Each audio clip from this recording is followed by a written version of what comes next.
Good day to you, Jason here, Birchfield Family Farm, Oxford, Ohio, raising grass-fed Red Devon cattle, St Croix sheep and chickens, and a rotational grazing system. What you doing there, Mama? Planting carrots. Planting carrots. So what did we harvest from here? This was the onion patch. The onion patch. Okay, so onions are out, carrots are going in. When will we harvest carrots then? After the frost. There you have it.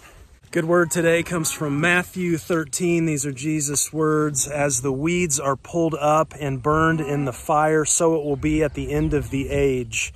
The Son of Man will send out his angels, and they will weed out of his kingdom everything that causes sin and all who do evil.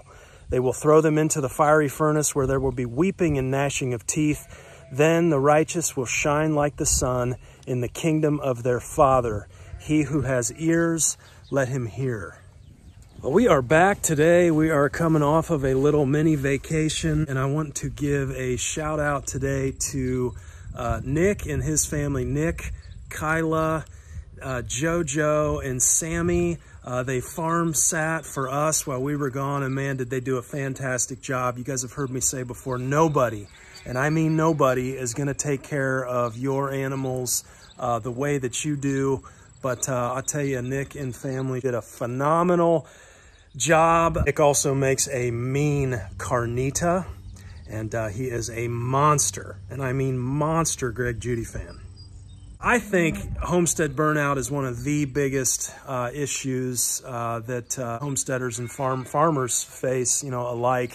There's just something about us, right? That independent spirit. Oh, I got this. I can press through, and I don't need anybody's help, and this and that. Well, that's a great way to get burned out, and then eventually end up quitting and moving on. From what I've seen, homestead burnout, it's a real thing. And so Nick and Kyla, traveling across the country in an RV, they rolled up, had all of their own stuff, take care of their family in this RV, and parked it, took care of things. It was amazing. If you are looking for a homestead sitter, what do I even call this? I don't even, homestead sitter, homestead vacation person, so that you can go away, reach out to Nick. I'm going to drop his email down in the comments. I'd highly recommend. He has experience with cattle, sheep, chickens, and rabbits. Animals are hollering today. We need to get them moved. We have them over in Paddock, set up an elongated Paddock 4 here. We skipped over Paddock 4 last time in the rotation. It kind of elongated that down for our vacation time, and that bought us quite a bit of time. It was really nice. Everybody's in great shape. Looking ahead though, we need to get them moved off of Paddock 4 there. And this is the other paddock we skipped over last rotation, and that was Paddock 11. You know, I'm looking at this, and man, this just looks amazing. We have not been on this. I believe we skipped over this maybe twice in a row. I think this has been a good, 45 to 50 days. But I wanted to revisit this spot in the middle of this field. You guys remember we did a bale grazing experiment. We had quite a bit going on with this one spot here, and we made some conclusions back on that video that you may want to watch and check out first. I'm not going to go over all of that information. I'll link that video up somewhere up there right now. But I want to revisit this specific spot because we did some stuff to this spot in addition to the bale grazed material. I knew nothing would grow here this next season, and if it did, it would be nasty spiny amaranth, and we've seen it too many times before. I've talked about that on the channel. But I thought, what if we could take a different approach? What if we could, we're going to bale graze the section, then after that, get our ruminants off of it. So we multi-species bale grazed this, sheep and cattle. Then we came in with chickens. We had a bunch of roosters in a chicken tractor, and I pulled that around for quite some time. Bale grazed this at the end of February, brought the chickens in, I want to say maybe March, and ran them for probably a good 3 to 4 weeks on this, kind of pulling them around in just that one spot, concentrating it. And then after that, we sowed a cover crop, okay? And I mixed into that cover crop, I mixed all kind of stuff, alfalfa, regular grass seed, and let's check this thing out here before we move animals. Okay, so here it is. It's been about, you can almost see the boundaries of it all the way around the outside here. I know there's Sam up there. He's getting some shots from the sky here. I'm sure I'll put those up here for you to take a look at. Probably a much better view from up there, but you know, looking at this down here, isn't this interesting? I mean, look at all this stuff that came up here. Now we still got that stinking spiny amaranth here. I see that's this right here, and man, that amaranth is nasty. Spines all over it, and it's just, that's the way it is when you get a high nitrogen, especially for whatever reason. That hay, that spent hay will get that amaranth. They call it pigweed, that spiny amaranth. Look at this, alfalfa flowering here. Look at the peas. Look at the peas. Is that great or what? So the alfalfa got some peas. There's a little bit of crimson clover there. Of course, this is your sorghum. Again, the spiny amaranth, and then quite a few brassicas here. What I really want to do is get down in here in this soil and see. Oh my goodness, look at that. Oh, no way. Purple top turnips, baby. We got them. Look at that. That thing is huge. So yeah, maybe we'll go through here and pull some purple tops for Mama here. More red clover, crimson clover there. I'll tell you what, I'm like a kid in a candy store out here. This is just great. But anyhow, this just proves, you know, if you run those chickens behind the sheep and cattle on that Bale Grazed section, you definitely, I mean, you can get some covers going. I mean, that's for sure. I think if I hadn't have done these covers and had it so thick, I think that I'd have a lot more of this spiny amaranth. It'd be covering everything, as a matter of fact. Oh my goodness, look at that.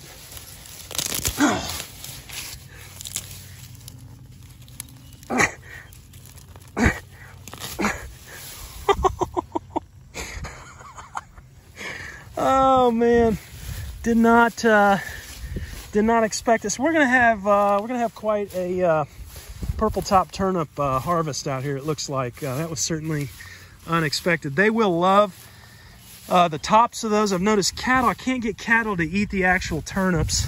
Oh, look at that. There's another one. There's another one there. It's just everywhere out here. So what I really want to do though is let's take a walk out here, kind of more in the middle of this, and let's just dig down. So this is right, okay, here's your another turnip here, and let's just kind of see, you know, I may go back and even get a shovel. And let's dig into this, just see what we can see here. Okay, so I took a shovel here, and here's what's amazing to me is this is the profile of that soil, and you can see here, you know, you got the soil going down, and right at the very tippy top, I mean, we only have, here, there's a good shot of that profile. I mean, there's only, you know, quarter to an 1/8 inch of material, you know, right on the top there, see it? And, you know, that's all of this shrunk down to that material right there. And that's your, you know, your thatch or your organic matter or whatever you want to call it right on top. That's really all, that's all we added with all of that material. It shrank down to that pretty amazing, really, when you think about it. We've talked about this before, but that's, you know, that's why it's really so hard to increase your soil organic matter with just adding compost or manure to the soil surface. Look. Oh, there's another one. But you know, you really, we have a lot better luck. We can do it faster with a diverse mix of cover crops.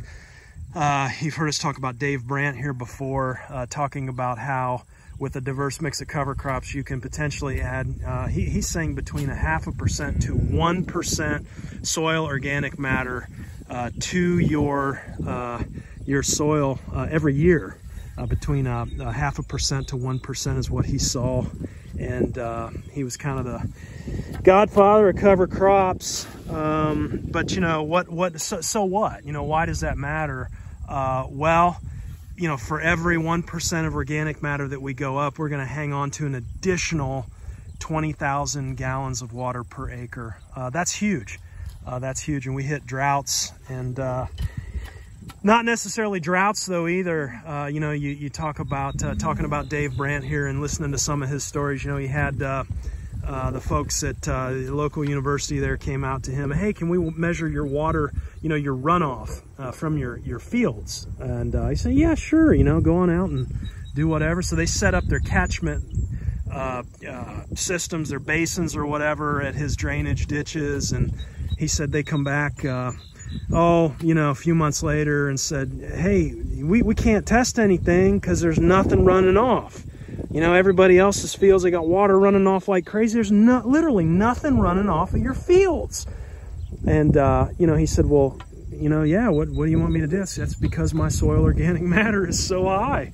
You know, my soil, he said, my soil is literally like a sponge. It soaks up all the water and, you know, soaks up that water and hangs on to it then when we get dry. And when it, you know, you're getting a lot of rain, there's just nothing running off. There's all kinds of tests you can do for that too. Water infiltration tests, again, looking at that layer, just not much on top, you know. But water infiltration, you measure water infiltration rates. Maybe we'll do a video on that sometime. But you know, I'm pretty stoked, and this just kind of proves, I mean, I'm still not a fan of bale grazing. We wasted half of our hay doing this, and you know, I can't afford to do that every year, to waste half my hay, just because I'm too lazy to throw out rounds. I mean, that's just not the way. So you know, it's really not a valid, bale grazing is not a valid practice for us. Don't tell me about your hay ring. I don't want to hear about your hay ring. Okay, I don't have big equipment to move hay or to move hay rings, and I've got cattle with horns. Hay rings don't work for me, so save your, you can comment if you want, but that's why I don't use a hay ring in my situation. But I've heard that will increase that efficiency somewhat. But anyhow, I just thought I'd show this here. You know, pretty incredible. If you want to, I guess, you know, if you want to have a strategy and you can afford to waste half your hay, and you know, you want to improve the soil more rapidly than putting out, you know, doing a bale grazed section and then putting chickens behind it. So the chickens kind of harrowed this up, and you really can't tell much now, but you see all the thatch, you know, there's that layer I was talking about. Just not a whole lot left before you hit the dirt there. But I think your best bet is really doing the chickens behind the cattle and the sheep, and then sowing that diverse cover crop mix. And you guys know I like green cover seed. Okay, here we go. Let's get them on the move. We want to put them out that way. Lambs are gonna be mixed up here. Put a little bit of hay to distract them. Got Mama helping out today. That's unusual. It's a rare sight. What do you think of all this, Mama? Not my cup of tea. No? How about Big Pat there? Are you gonna rodeo with him? Yeah, I'd rather be in the garden. Rather be in the garden. There you have it. Okay. Here she comes. Now, do you want to go back and maybe chase those lambs to me? Yeah. Oh look, sheep have already found Paddock 11 back there. Okay. That's good. Okay, come on guys, let's go, Pat. Come on, you guys. Paddock 11. Let's go, Pat. Come on, let's go. Yeah. Let's go. Down there to 11. There we go. Now we're moving. This ain't for today, Hank. Let's go. Go on. Come on, you guys. Let's go. Oh, there's the lambs already hopping around out there. Okay, so let's see how they interact with this. We have one other section. You can kind of see in some of the earlier drone footage right there where I dropped cover crop on that too, and it just sprang up like you wouldn't believe. You see the sorghum from here we'll see how there's Bobby in it already. Uh-oh, oh, here we go. Hey, what are you doing back there, Mama? You having trouble? Let's go. All right, come on, guys. Let's go. Come on, Hanky. Come on, Big Pat. Yeah, watch this guy. He'll shoot back a little kick now and then. Come on, come on, come on. Yeah. He got a little boiler on him too, man. Nice looking gut. Let's go, buddy. He's not even a year old yet. Come on, let's go. Let's go, Hanker. Okay. All right, Mama and Sam bringing up the rest. Oh, Sam's gonna use the drone here. Yeah, here we go. Oh yeah. There you go. Oh no, push him this way. Down here, go on, go on.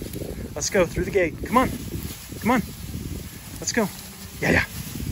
Come on, through the gate. Come on, you guys can do it. Come on. Come on. There we go, sheepies. All right. Okay. Okay, so let's look at this, what's happening here. So look at the sheep just in here, just chowing it. Look at this sorghum. Sheep are hitting the circle cover crop here already. And man, is this awesome or what? I tell you, there really isn't much better feeling as a shepherd than seeing your sheep eat really, really good stuff and just thriving. Maybe lambing, having a great lambing. That's a good feeling as well. But I don't know, just something about when your animals thrive, we thrive. I think we can just inherently sense that. And it's just a good thing all the way around. Look at them interacting with that. Let's see what they're going to here. Oh yeah, she's getting the sorghum there. Just chowing it.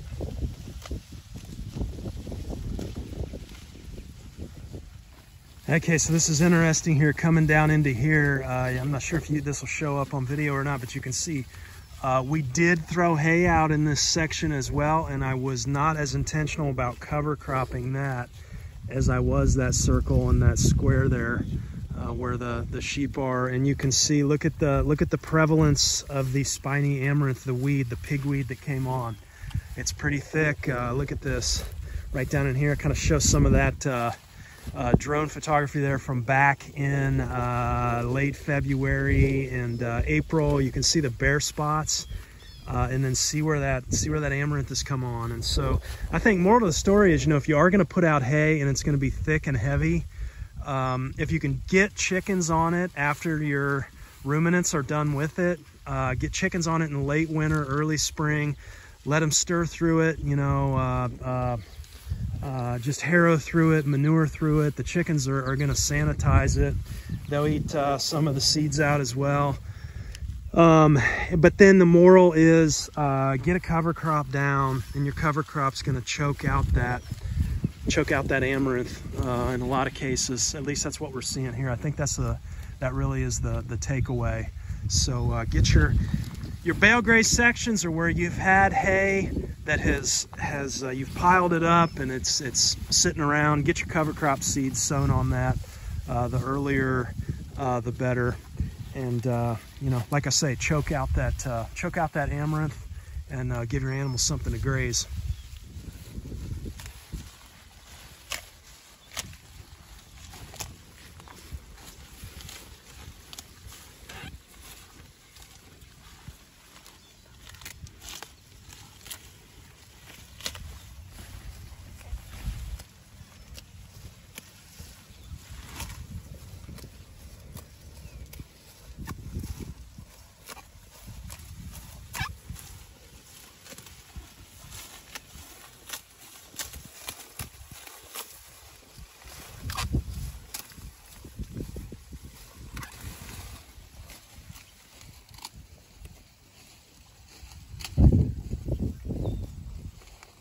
Okay, so you can see here just a most excellent fit today with this paddock. You know, the other thing out here too to discuss is we really don't have shade here.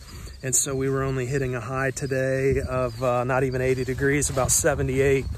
And so I knew, okay, this is a good day. Maybe tomorrow, just barely supposed to clip 80 degrees. As long as that humidity stays down, we shouldn't have any heat stress.